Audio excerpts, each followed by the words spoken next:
All right, if you're looking for a way to control your PC remotely from anywhere, here's one of the best solutions you can use, and it's completely free. Yes, just a few settings in your Chrome browser and you're all set. Welcome back.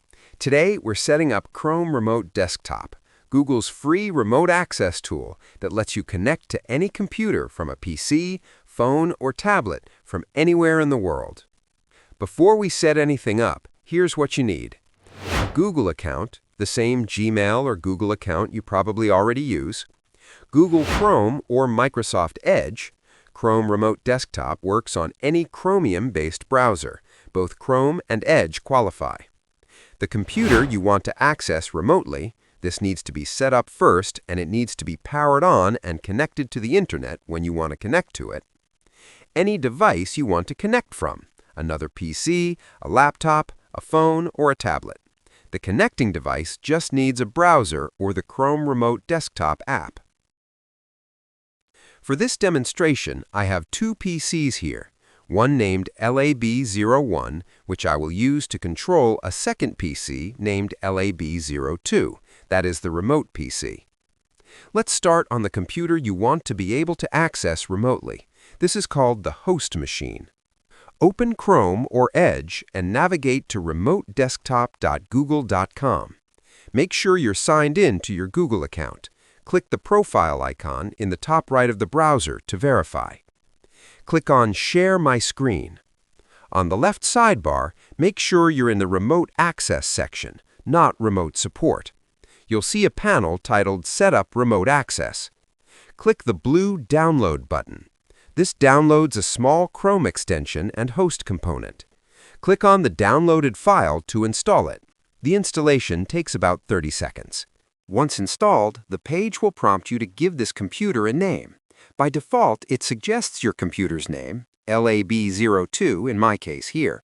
You can keep this or change it to something more descriptive like Home Desktop or Office Laptop. Click Next.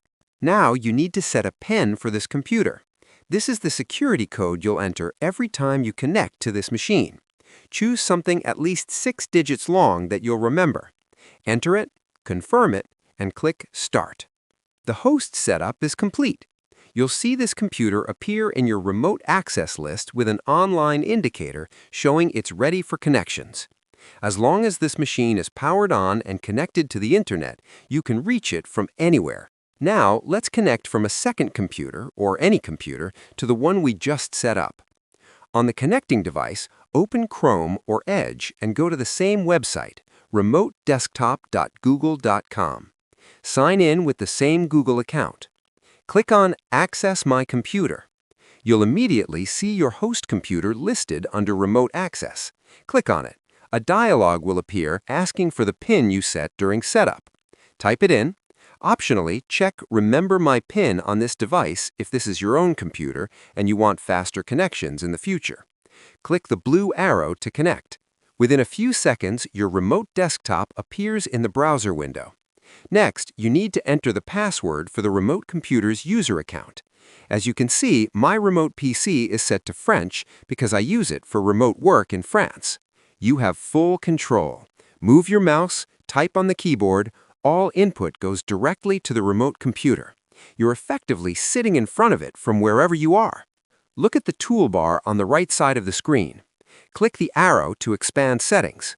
From here, you can go full screen for a fully immersive experience, disconnect when you're done, transfer files between computers, adjust the video quality, configure how system keyboard shortcuts are handled, and more.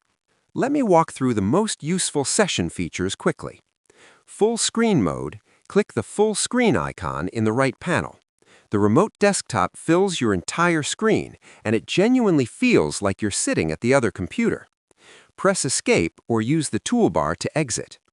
Data transfer, in the right panel, click Upload Files to push a file from your current device to the remote computer, or Download Files to download something from the remote machine. This is invaluable for transferring documents, installers, or any file between machines without needing cloud storage or email. System keys. The right panel has a System Keys toggle. When enabled, Control plus Alt plus Delete are sent to the remote PC rather than executing on your local machine, essential for administrative tasks on the remote computer. Video codec and frame rate. In Settings, you'll see VP8 and VP9 codec options. VP9 provides better quality and lower bandwidth usage, but is more CPU intensive. On a fast connection with capable hardware, use VP9. On slower connections or older machines, VP8 is more stable. Frame rate can also be adjusted. Lower frame rate reduces bandwidth consumption significantly if your connection is slow.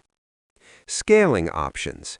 Scale to Fit shrinks the remote desktop to fit your window.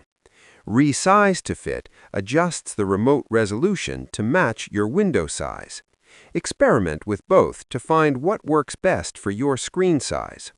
One of the most useful aspects of Chrome Remote Desktop is that it works from your phone or tablet, which means you can check on your home PC or help someone from literally anywhere, even from your phone. Go to the App Store on iOS or Google Play on Android and search for Chrome Remote Desktop. Install the official app from Google. Open the app and sign in with your Google account. You'll immediately see your configured remote computers listed. Tap on the one you want to connect to, enter your PIN, and tap Connect. Your computer's desktop appears on your phone screen. On a phone, the default control mode uses touch gestures. Tap to click, two-finger scroll, pinch to zoom. Rotate to landscape mode for a wider view that makes navigation significantly easier. Tap the hamburger menu in the bottom right corner for options. Show the on-screen keyboard for typing. Switch between touch and trackpad mode. Trackpad mode gives you a movable cursor similar to a laptop touchpad rather than direct touch, which some people find more precise. For tablet users, the experience is noticeably better than on a phone. More screen space, easier keyboard access, and the remote desktop fits more naturally on the larger display. A few security practices worth following when using remote desktop. Use a strong PIN. Your PIN is the primary barrier to unauthorized access to your machine. Use at least 8 digits, avoid obvious patterns like 1, 2, 3, 4, 5, 6, 7, 8, and change it periodically. Only grant access to people you trust. The remote support code system requires your explicit approval before anyone connects.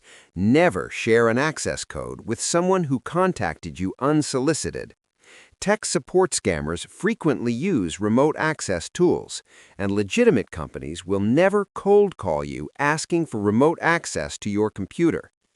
Disconnect when done. For remote support sessions, end the session as soon as you've finished helping. Don't leave access codes active longer than necessary. Drop a comment if you use remote desktop regularly. Curious what use cases people find most valuable. A like and a subscribe helps the channel, and I post practical Windows guides every day. Thanks for watching.